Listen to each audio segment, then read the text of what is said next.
Nama Motangrua, yang lahir tahun 1860, sudah tak asing lagi. Dia adalah salah satu pejuang yang menentang penjajahan Belanda atas tanah Manggarai Flores, Nusa Tenggara Timur, NTT pada awal abad ke-20. Kisah perlawanan Motangrua terhadap Belanda tak akan pernah terjadi bila pemerintah kolonial Belanda tak pernah mendirikan pemerintahan sipil militer di tanah Manggarai pada awal abad ke-20. Pasukan Belanda tiba di Manggarai pada 1908. Mereka berlayar dari Ende dan mendarat di Borong. Kedatangan Belanda di kota kecil yang kini menjadi ibu kota Kabupaten Manggarai Timur ini tidak mendapat perlawanan yang berarti. Memang ada sedikit gejolak antara utusan Belanda dari suku Ende dengan masyarakat setempat. Namun hal ini tidak sampai menimbulkan masalah yang berarti. Dari Borong, Belanda kemudian melanjutkan perjalanan melalui pantai Laut Sawu menuju Todo, salah satu pusat kerajaan yang terletak di pesisir selatan Manggarai. Belanda ingin mendirikan pusat pemerintahan sipil, militer di Todo. Namun, karena topografi Todo yang berbukit-bukit, Belanda pun mencari tempat lain yang lebih cocok. Sejumlah tempat pun dipilih yaitu Malawatar, Lembor, Cancar, dan Puni, Ruteng. Dalam rencana, Belanda ingin meresmikan pemerintahan administratif daerah jajahan Manggarai pada tanggal 31 Juli tahun 1909, bertepatan dengan Hari Raya Kerajaan Belanda. Dari berbagai alternatif tempat yang dijadikan pusat pemerintahan itu, akhirnya, Puni, Ruteng, yang dipilih. Belanda pun mulai membangun rumah-rumah dan perkantoran. Namun, bukan Belanda sendiri yang membangun fasilitas pemerintahan itu, melainkan rakyat Manggarai. Belanda memerintahkan rakyat Manggarai membawa alang-alang untuk atap dan bahan bangunan lainnya. Perlakuan semena-mena ini tidak diterima oleh Motangrua, yang pada saat itu menjabat sebagai kepala kampung Beokina. Motangrua lalu mengkonsolidasi kekuatan. Sejumlah orang diajaknya untuk melakukan perlawanan, seperti Sesa Ame Bembang, Padang Ame Naga, Naga Ame Demong, Lapa Ame Sampu, Angko, Rumbang, Tengga Ame Grong, Sadu Ame Empaung meninggal di pembuangan Sawalunto, Nompang Ame Tilek, dan Ulur. Kekuatan dari sejumlah kedaluan juga dihimpun seperti, dari kedaluan Lelak ada Paci Ame Rami, Garang Rombeng Rejeng, dan Dareng Ame Darung. Dari kedaluan Endoso ada Pakar Ame Jaga, kedaluan Dehes ada Raja Ame Kasang Ngampang Leok, kedaluan Ruteng ada Gorong Carep, Tanggu, Kelang Labe dan Wakul.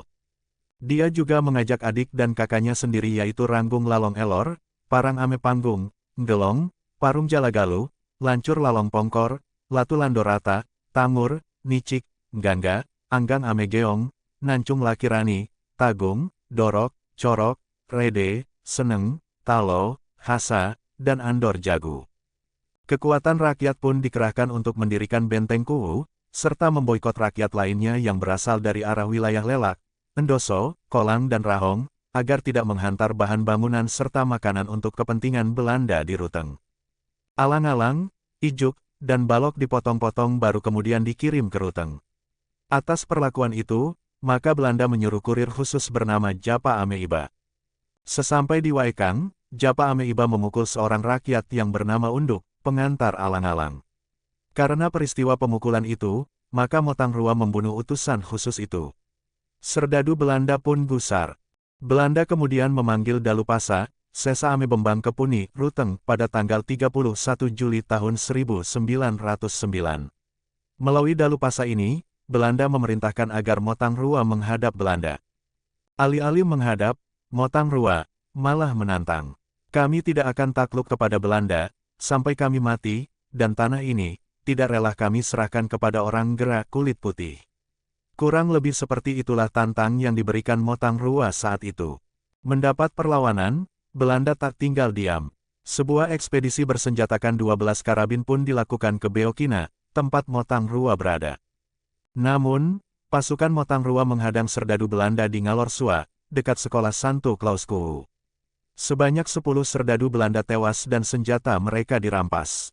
Sementara, sebanyak 2 orang melarikan diri ke jurang yaitu Dong dan Jakob. Dari dalam jurang mereka menembakkan senjatanya sehingga 2 teman Motangrua, yaitu Rumbang dan Ulur tewas. Belanda kemudian meminta bantuan ke Ende dan Kupang.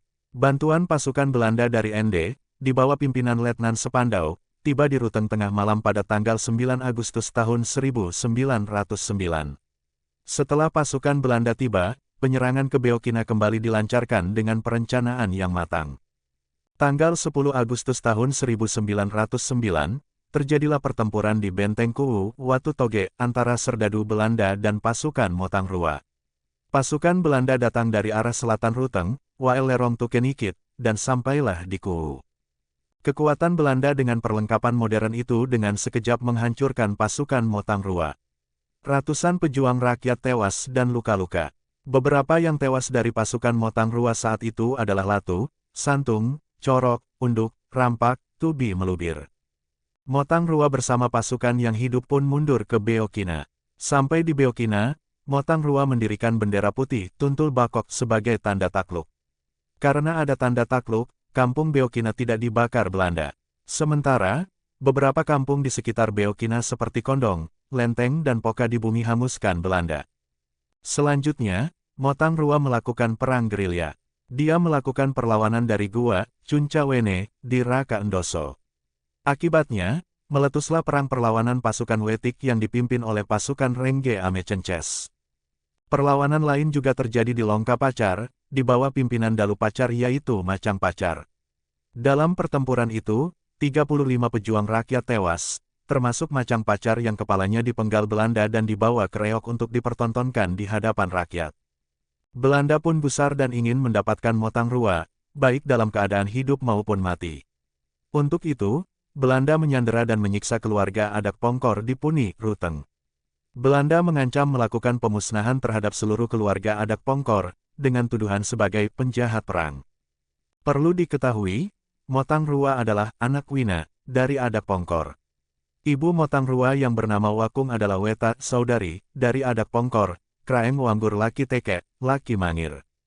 Menghadapi ancaman Belanda ini, Kraeng Wanggur Laki Teke, Laki Mangir bereaksi.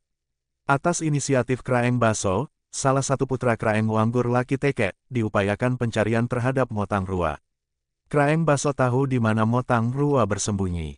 Berangkatlah Kraeng Baso ke Raka Endoso, tempat di mana Motangrua menjalankan taktik perang gerilyanya. Kraeng Baso pun menceritakan penyiksaan keluarga Adak Pongkor.